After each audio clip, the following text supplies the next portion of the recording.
DUN Johor dah bubar dan bila DUN dah dibubarkan maknanya satu benda countdown PRN Johor kini bermula. Ini bukan lagi soal spekulasi, bukan lagi soal jadi ke tak jadi tetapi soal siapa pertahan kuasa, siapa rebut momentum dan siapa paling bersedia dalam tempoh 60 hari yang akan datang. Sebab ikut sistem pilihan raya, bila DUN dibubarkan, PRN mesti diadakan dalam tempoh 60 hari dan countdown tu secara rasmi dah bermula. Johor sekarang bukan lagi berada dalam fasa menunggu tetapi dah masuk full election mode. Menteri Besar Johor Dato' Onn Hafiz Ghazi mengumumkan bahawa DUN Johor ke-15 rasmi dibubarkan selepas mendapat perkenan Duli Yang Amat Mulia Pemangku Sultan Johor. Pembubaran ini membuka laluan kepada PRN Johor ke-16 dan sekarang semua perhatian tertumpu kepada SPR sebab SPR yang akan ditentukan tarikh penamaan calon, tempoh kempen, hari mengundi, undi awal dan keseluruhan jadual PRN. Satu benda penting yang ramai kena tahu, Johor ada 56 kerusi DUN. Maknanya semua 56 kerusi akan dipertandingkan dalam tempoh ni juga.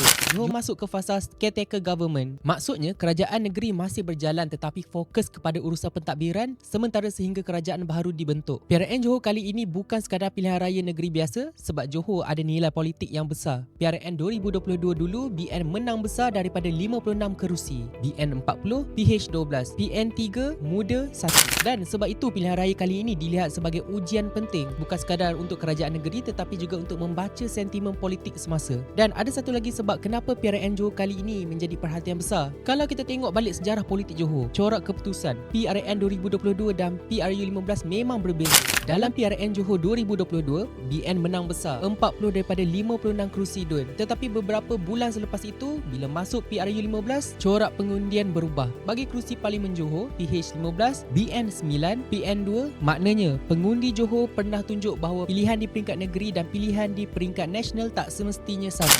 Dan dekat sinilah ramai pemerhati politik mula memberikan perhatian sebab ada pandangan bahawa pilihan raya di negeri selalunya lebih dipengaruhi isu tempatan, prestasi kerajaan negeri, pembangunan dan calon kawasan. Tetapi bila masuk pilihan raya umum, naratif nasional boleh ubah corak sokongan. Antara isu yang biasa memberi kesan ialah ekonomi negara, kos sara hidup, kepimpinan pusat dan sentimen politik nasional.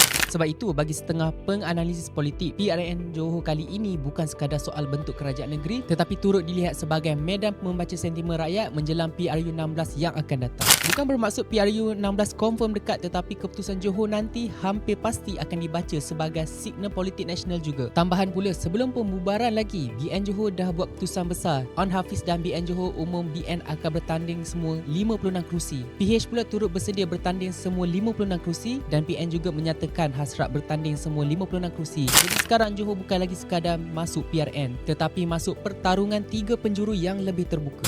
Sekarang kita masuk bahagian paling real. Dalam tempoh 60 hari ini, politik Johor hampir pasti akan bergerak sangat pantas dan berdasarkan corak pilihan raya sebelum ni, beberapa perkara dijangka berlaku. Pertama, perang naratif. Sebagai kerajaan sedia ada, BN dijangka fokus kepada kestabilan, pembangunan negeri, pelaburan dan rekod pentadbiran Johor. Naratif dia biasanya mudah. Kerajaan sedang berjalan dan pembangunan perlu diteruskan. PH pula dijangka fokus kepada government, reform, isu rakyat dan kawasan bandar atau campuran. Especially bila kerjasama pusat negeri juga dijangka jadi isu perbincangan. PN pula walaupun bukan blok dominan di Johor sebelum ini masih dilihat berpotensi main isu tekanan ekonomi, kos sara hidup dan sentimen alternatif politik. Dan satu lagi benda yang hampir pasti berlaku, perang persepsi. Pilihan raya hari ini bukan lagi sekadar ceramah tetapi juga TikTok, video pendek, live stream, media sosial dan perang naratif digital. Kadang-kadang satu video viral boleh ubah momentum kempen.